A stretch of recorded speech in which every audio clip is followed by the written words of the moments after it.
esa gloria y esa honra es para nuestro Dios.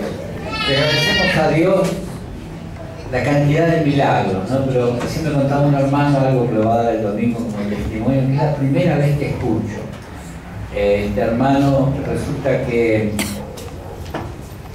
estaba corto de vista, fue al oculista, bueno, y después tenía problemas con la vista y fue nuevamente, y resulta que en vez de la vista de bajar, había subido. O sea que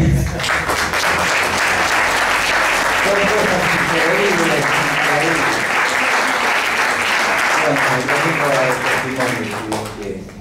Y después de eso vimos señales, prodigios, milagros, maravillas, y vimos muchas cosas más y vimos crecimiento en el Espíritu.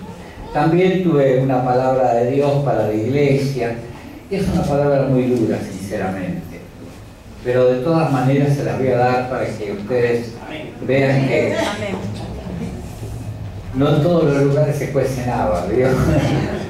Entonces vamos a dar esa palabra y vamos a creer que aquellos que le está dando Dios la palabra van a cambiar y que de alguna forma van a llegar a sentir esa palabra en su corazón.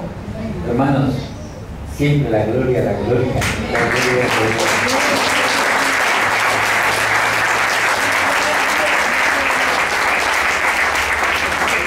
Le pedimos a Dios que sane a los enfermos, libre a los oprimidos en el nombre de Jesucristo, que libre de hechicerías y brujerías, tiranios, a todos, en el nombre de Jesucristo de Nazaret. Y le agradecemos a Dios sanidades y milagros a la distancia, Dios, que hace en forma constante y permanente, ¿no? Sobre todo ahora que sale por internet las predicaciones del Evangelio del Señor Jesucristo. Vamos a Primera de Pedro, al capítulo 2, y al versículo 20. Recuerde que la Biblia es la palabra de Dios. Y dice así, en el nombre del Padre, del Hijo y del Espíritu Santo.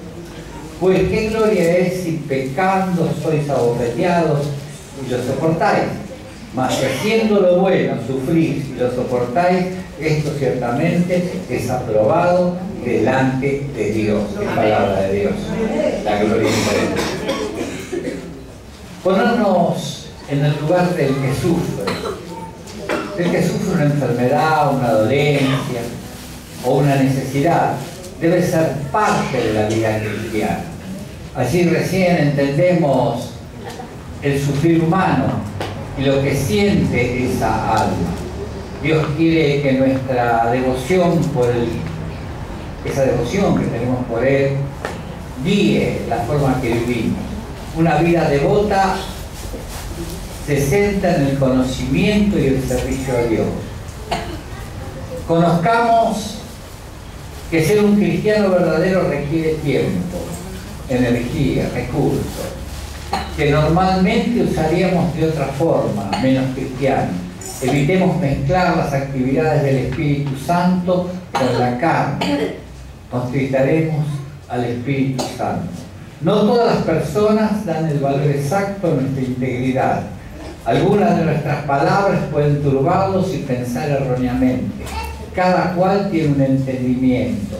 Si hay impureza, no obra el Espíritu Santo. Una palabra, se lo vamos a decir con claridad. Si acá hubiera impureza en esta congregación, no obra Dios. ¿Está entendido eso? Y usted lo puede comprobar en toda la Biblia. Te lee la Biblia y dice, donde hubo impureza, hubo algo de pecado. ¿Obró el Espíritu Santo? No. Bueno, si obra, entonces que atemos la lengua muchas veces, ¿no? Esto es una base para conocer lo que ocurre. ¿La congregación tiene santidad o no? Si está en luz, o sea, la luz de Cristo, y alguien critica, de cierto sufrirán las consecuencias. El pecado se enfrenta con decisión y firmeza. Por estos días llegarán castigos a los que abusaron de la lengua. Lo siento muchísimo, porque el castigo viene. Gracias a Dios por su corrección. Las fuerzas de la naturaleza están ocurriendo cosas muy graves en el planeta Tierra.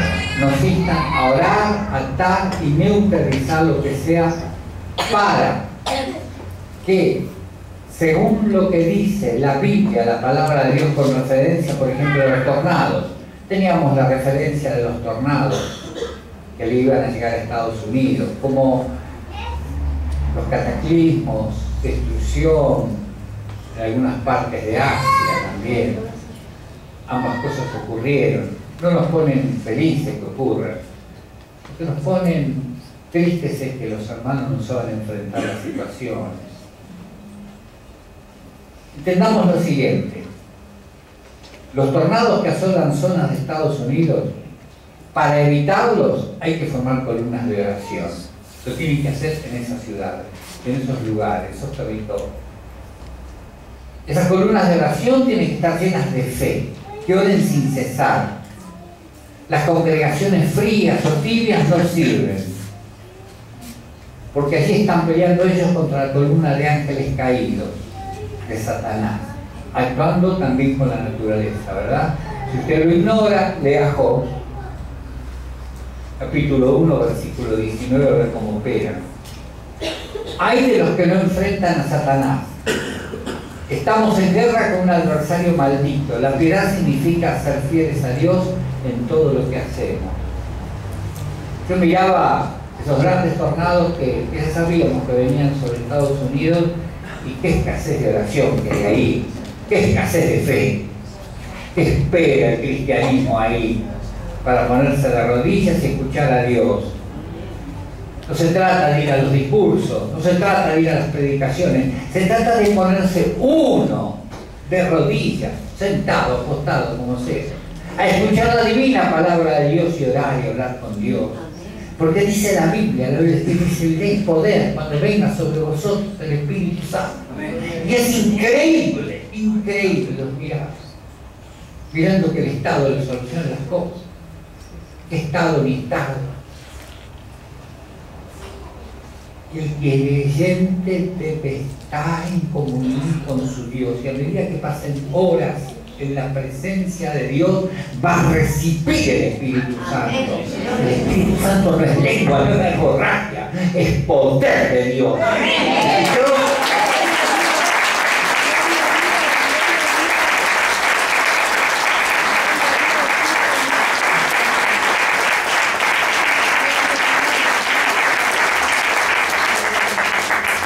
Hablan como si tuvieran razón y resulta que venían los tornados y les llevaban a la casa, a la familia, les mataban a los niños. ¿Qué están haciendo? Entonces, consagración. Es un adversario maldito, ya lo saben. Satanás mismo. La piedad significa ser fieles a Dios en todo lo que hacemos. La fidelidad implica dejar que nuestro Dios y su palabra sean nuestro único recurso que utilicemos para acercarnos a Él, a las realidades espirituales, a sus promesas, su divino poder, su gracia, su unción. Si Dios nos dio esa autoridad a los cristianos, ¿qué estaban haciendo? ¿Por qué no la usaron? Es señal que carezco de fe. Todos sabemos por qué viene la fe, por el oír la palabra de Dios. Préndase a la Biblia, lea la Biblia de día y de noche y escúchese. Esa es la palabra de Dios. Yo tengo de Dios, lo sé, pero procuro más siempre, porque yo quiero aprender más de Él, estar más con Él, más tiempo con Él. Que lo celestial se derrame sobre mí y sobre ustedes. Deseo crecer en espíritu y en verdad. Deseo que ustedes crezcan en espíritu y en verdad. Puedo atar en el nombre de Jesucristo demonios, tornados, huracanes, enfermedades, pestes, plagas, dolencias. Sí, es cierto. Y espíritus inmundos. Porque está escrito que todo lo que atarse en la tierra es atado en el cielo. Como dice en San Mateo 18, 18. Y creo la palabra de Dios. Conocer lo inmenso de los recursos divinos nos hace más generosos. Dios nos instruye de cómo relacionarnos con Él. su divino Espíritu Santo y el Señor Jesucristo. Allí está el divino poder. La obra que estamos llamados a realizar es de Dios, no nuestra. Él velará para que se lleve a cabo. No solo debemos evitar la injusticia y los valores del mundo, de la carne y del diablo, sino negarnos, apoyar o unirnos a aquellos que lo promueven. Entonces gozaremos del poder de Dios. Tendremos a través de la oración revelaciones y sueños, visiones. Le preguntaremos a Dios y Él nos contestará. La fe se traduce en obediencia. Lo que hacemos pone de manifiesto nuestra fe. Dios nos da sabiduría. Fíjese cuando lo fueron a buscar a Pedro, él estaba orando en el aposento alto. ¿Qué hacía el Señor Jesucristo? Se iba al monte a orar, a hablar con su Padre Celestial. Si somos fieles, la sabiduría significa en gran medida comprender los principios a través de los cuales Dios gobierna el universo. Adquirir sabiduría quiere decir aprender a pensar como Dios, adoptar sus valores y rechazarlos del mundo. Dios mira el corazón, Dios pesa el corazón, cuide su corazón, cuide su alma. Dios está pesando el corazón, no su boca. Cristo viene pronto, viene a buscar una iglesia limpia, sin mancha y sin arrugas. No cese de orar, no cese de hablar con Dios. Pídale buenos climas, buenas cosechas, ore por las autoridades de su ciudad, su país, su provincia. Hágalo siempre. Pídale a Dios que les dé sabiduría, inteligencia. Si algo malo viene, Señor, avísame y yo lo comunicaré a la iglesia. Y usted va a ver cómo las cosas van a seguir marchando. Mire qué día tenemos ahí. La gloria de Dios.